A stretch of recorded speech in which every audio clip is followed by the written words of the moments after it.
Salam PAYTB. Jumpa lagi di One Wealth Outlook, Market Update minggu ketiga April 2021.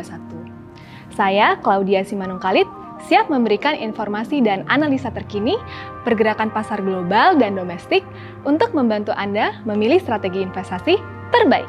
Sepanjang pekan lalu, pasar saham global berhasil mencatatkan penguatan yang merata, baik di pasar saham negara maju maupun negara berkembang, tercermin dari indeks pasar saham global yang mencatatkan kenaikan sebanyak 1,47%. Bursa saham Amerika Serikat pun kembali ditutup menguat secara mingguan dan berhasil ditutup di level tertinggi baru. Ketiga indeks saham utama Amerika Serikat membukukan kenaikan mingguan sebanyak lebih dari 1%, di mana indeks S&P 500 dan indeks Dow Jones telah berhasil mencatatkan kenaikan selama 4 minggu berturut-turut. Penguatan yang terjadi di bursa saham Amerika Serikat ini didorong oleh adanya pemulihan yang tercermin dari rilisan pendapatan beberapa perusahaan sepanjang kuartal 1 2021 dan beberapa data ekonomi yang dirilis minggu lalu yang menunjukkan adanya momentum pemulihan dari sisi permintaan konsumen dan juga dari sisi ketenaga kerjaan.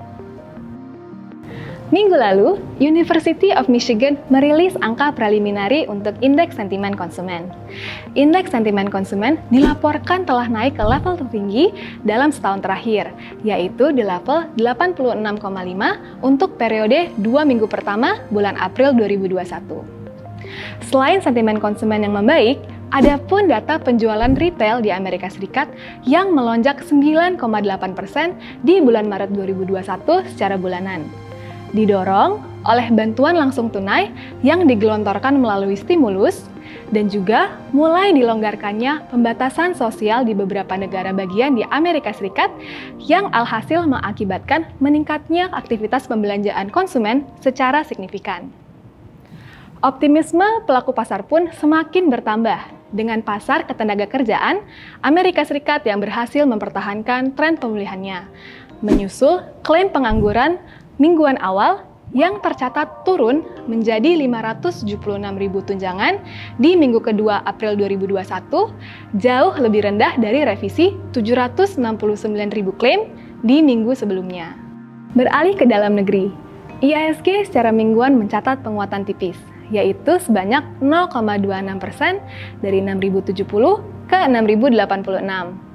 Sementara harga obligasi pemerintah dalam negeri selama sepekan terakhir terlihat tertekan, tercermin dari kenaikan imbal hasil sebanyak 4 basis poin menuju level 6,47%, nilai tukar rupiah diperdagangkan tetap di level 14.565 rupiah per US dollar alias tidak berubah jika dibandingkan dengan penutupan di minggu sebelumnya.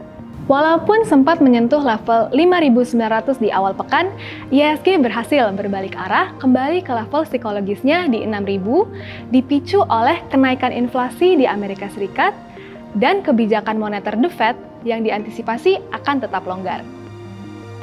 Selain pengaruh yang datang dari global, terdapat beberapa rilisan data minggu lalu yang bervariatif seputar dengan prospek akan pemulihan ekonomi dalam negeri.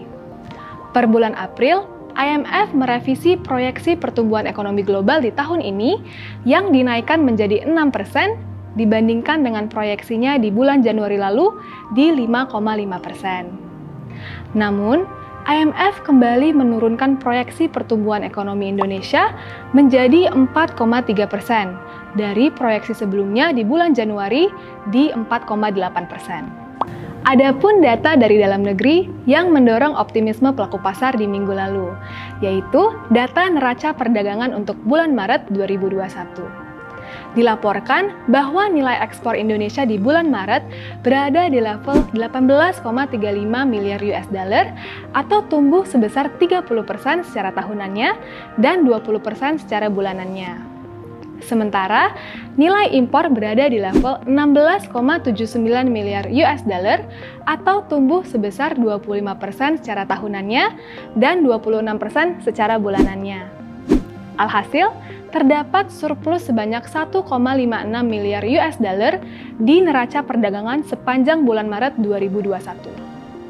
Dengan nilai ekspor dan impor yang positif, hal ini mengindikasikan bahwa adanya peningkatan permintaan baik dari dalam maupun luar negeri dan merupakan faktor pendukung pergerakan harga aset di tengah-tengah narasi pemulihan ekonomi global saat ini. Dari dalam negeri, perhatian akan tertuju pada rapat Dewan Gubernur BI yang akan berlangsung hingga hari Selasa tanggal 20 April 2021. BI diantisipasi belum akan merubah kebijakan moneternya. Namun, investor akan fokus terhadap bagaimana pandangan BI terkait pemulihan ekonomi di Indonesia, terutama sejak IMF menurunkan proyeksinya, dan juga pandangan BI terkait nilai tukar rupiah yang telah mencatatkan pelemahan selama 9 pekan terakhir ini. Sekian informasi dan analisa kali ini. Untuk mengikuti update pasar terkini, Anda dapat mengakses weekly market journal kami melalui link di bawah ini.